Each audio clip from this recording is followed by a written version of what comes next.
Spider-Man 3 was released in the year 2007, and for those who don't know what I'm doing, I am continuing my Spider-Man marathon. I already reviewed the first two, and now, I'm up to this one. Spider-Man 3 is a movie I've been waiting a long time to talk about for, and that's because I have a lot to say about Spider-Man 3, and I mean a lot. So Spider-Man 3 is about this mysterious sticky black virus known as the symbiote, and it basically binds to a human host to survive. And it eventually binds with Peter, giving him a black suit, and starts amplifying the characteristics of its host, aka basically influencing Peter's darker emotions, as well as the fact that it also increases his urge to dance down the street. We'll get to that scene later on, don't worry. Now, Spider-Man 3 is one of the most hated movies of all time. People are even saying that Spider-Man 3 is in the top 50 worst movies ever made. But come on, when you compare movies like this to other masterpieces like Superman 4: The Quest for Peace or Batman and Robin, this movie is not that bad. Spider-Man 3 is a very underrated movie in my opinion, and I actually had a lot of fun watching it again. However, I say I have a lot to say about it because I have a lot of things I like about the movie as well as a lot of things I dislike about the movie. So this is going to be a rather balanced review because I'm going to give you something that not a lot of people have really seen before. A positive review for this movie. Now, first of all, there are quite a lot of things that do annoy me, and I agree that there are problems with Spider-Man 3, which is why I heard that when you do a movie review, you usually should start with the positive. First, I actually will talk about all the problems that bother me to support the fact that I actually do have a lot of problems with Spider-Man 3. But then I'm going to back it up, and so I may have a negative first half of the review, but keep in mind that the second half of the review is going to be a very positive review because there's a lot to like about Spider-Man 3, and I feel like that this is a very underrated movie. First, the things that annoy me. One of my main problems with Spider-Man 3 is mainly the story. There are way too many subplots. And yeah, I actually think this is possibly my biggest problem with the movie. The movie suffers underneath its own weight. And when I heard the backstory as to what's going on behind the scenes of this movie, I'm actually not too surprised because Sony really had its hands on this movie, kind of like The Amazing Spider-Man 2. And that caused a lot of problems with development. Basically what happened is that Sam Raimi wanted to continue what Spider-Man 2 was building up. He wanted to make Harry Osborn the new villain, since Harry Osborn found out that Peter is Spider-Man and he still thinks that Spider-Man killed his father. And so we have that anger with Spider-Man, as well as the fact that Harry just found all the Green Goblin weapons like the gliders and the pumpkin bombs and all that stuff. And so he decides that he's going to take matters into his own hands, and so now he wants to take down Peter. And so in this context and what Spider-Man 2 was building on, Harry should have been the main villain. However, he just becomes a villain, which is really annoying. Now, I know that having 3 villains is a lot of villains for a Spider-Man superhero movie. However, one part of me actually thinks that if you didn't try to give every single supervillain a clear, complex motivation, like sometimes people rob banks just because they want money. Not every single person has a Shakespearean style motivation. While I do like good motivations in movies, if you're trying to build that kind of stuff and give complex character arcs with 3 different villains in one movie, the movie really does suffer underneath its own weight. Maybe we can have the complex character arc between Harry Osborn and Spider-Man, since Harry should have been the main villain of the story. Also make Venom a more complex character so we actually get a better Venom. And maybe just make Sandman somebody who just wants money, because they tried to make this guy more complex and give him a motivation and it just fails. Sandman, all he really does is sulk, and he just stares at Penny's locker all the time and just looks sad, and he doesn't really do that much. Which is probably the reason why everyone I keep on saying says that Sandman should have been the villain that should have been removed from the movie. And while for those reasons I do kind of agree, I also think that maybe it should have been Venom that should have been removed from the movie. And it's simply just because Sam Raimi wanted to do Harry Osborn because his character was being built up from the second movie, and he also wanted to do Sandman as another villain because he thinks that visually it would be a really cool idea to bring to the big screen. However, Sony and the fans started pushing Sam Raimi going, "Hey, why don't you do Venom? Venom is an awesome villain. Give us Venom, give us Venom, give us Venom." And Sam Raimi was basically saying that he didn't care about the character and he didn't want to do Venom and he had his own plans and he wanted to make a good Spider-Man movie, but Sony just kept on pushing and pushing at Sam Raimi, and Sony really wanted Venom in this movie. And so Sam Raimi, underneath all the stress, just went, fine, and just shoehorned Venom into the movie just because everyone really wanted him without really caring about Venom's character. Which is why everything that could have been done wrong with Venom was done wrong. In each individual way, each villain has their own problems, especially Sandman and Venom. Sandman doesn't really have that much to him because of he's just always emotional and there's not really that much to his character. But Venom, okay, the first problem I have is Topher Grace. Topher Grace is a terrible Venom. Now, I am actually a Venom fan, and I actually have seen animated shows. I don't read the Spider-Man comic books, but I know the character of Venom. And Eddie Brock is not this skinny, blonde-haired, curly guy that wears nice and easy, and his personality is just not Eddie Brock in my opinion. And Eddie Brock kind of gets mad at Peter/Spider-Man just because he lost his job. But what happened to Eddie was really Eddie's fault. And so he's basically mad at Peter for wishful thinking, which is a terrible motivation for wanting to kill someone.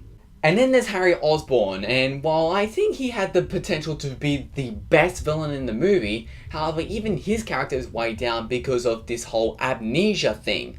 Because he smacks his head at one point due to a fight, and from the second we realize he's got amnesia, his character's just all over the place. He just doesn't feel like the Harry I've been knowing from that point onward in the beginning of the third movie, as well as the Harry I know from the first and second movie. These characters are written very, very poorly, so the script needed a lot of work.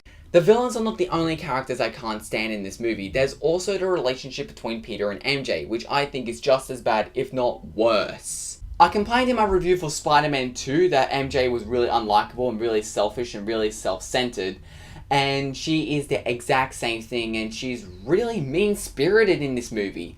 And I mean this because one example is the fact that she's talking about Peter going, the critics hated me, they hated me, they hated me. And while Peter doesn't exactly offer emotional support, Peter is giving MJ good advice. Peter is telling MJ not to listen to the haters, ignore the people that are bashing on you, and just continue doing what you love to do. And then Mary Jane just throws it in Peter's face. She gets fired from her show performance thing because of bad reviews and so she acts all grouchy and moody and everything to Peter. And guess what? She decides that it'd be a great idea not to tell Peter about the fact that she was fired, and is very mean-spirited to Peter and expects Peter to know that she was fired despite the fact that she never tells him. That, and this is the 5th time in the series where she needs saving. Ugh.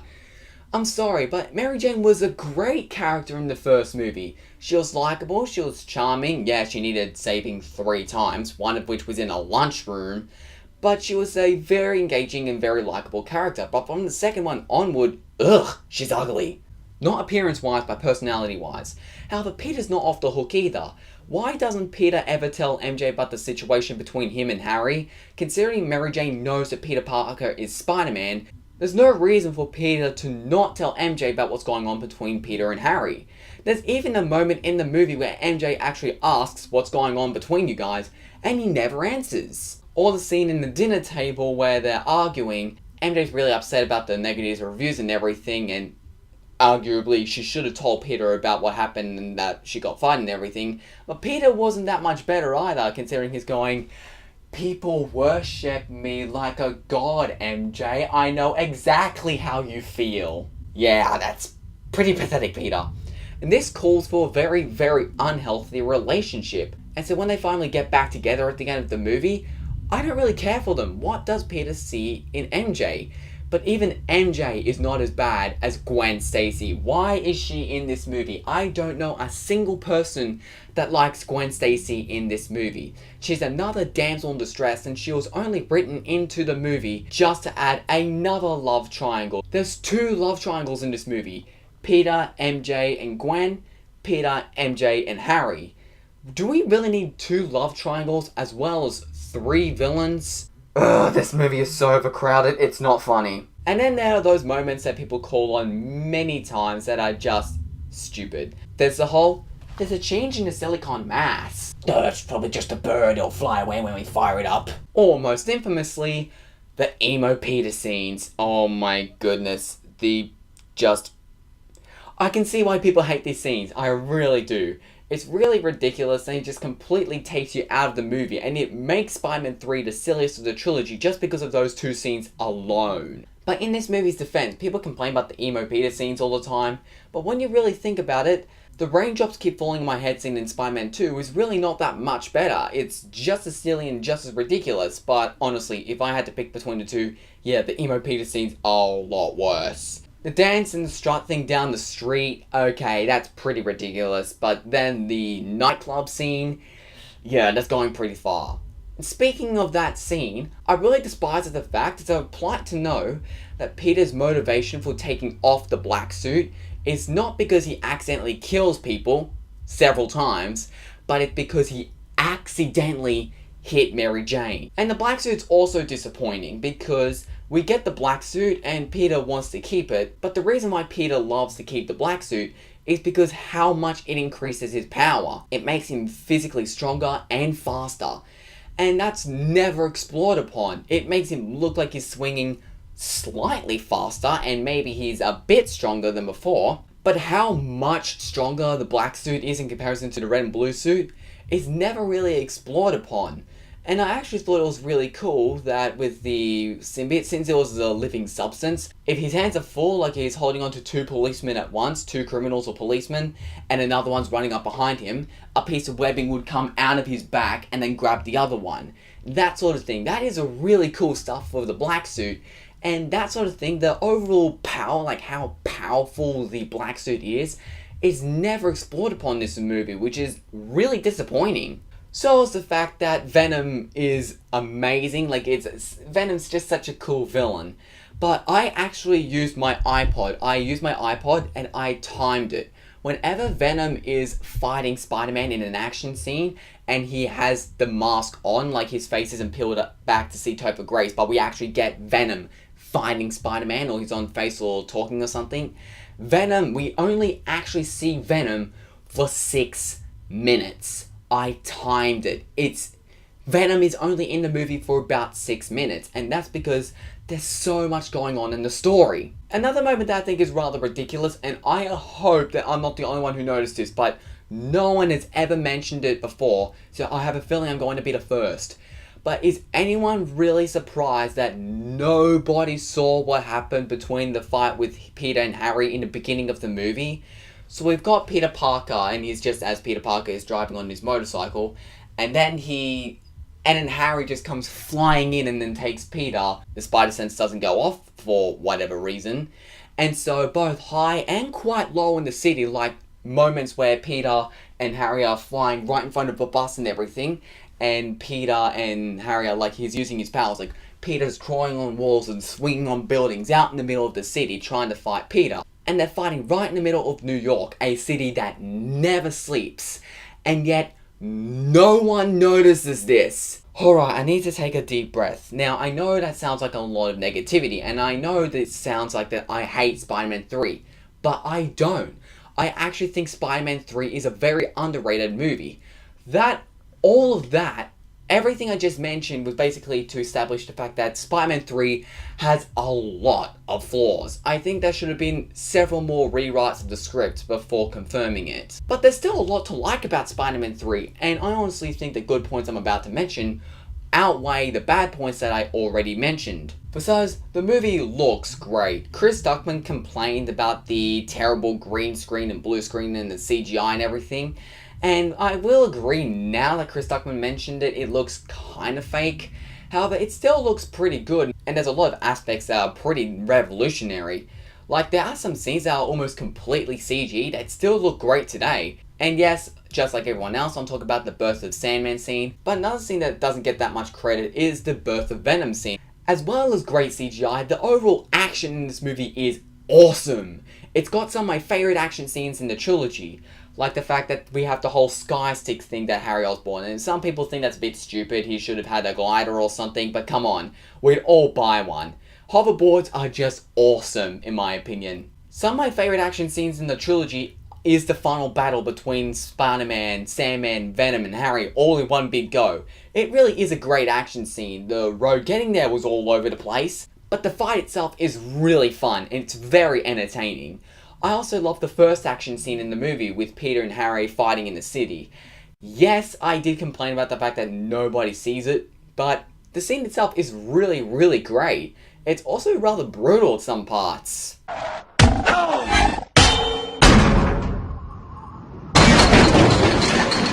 That is brutal, but I've got to say that there's so many sounds, like there's so much stuff that happens in that one shot that this is just begging me to remix it.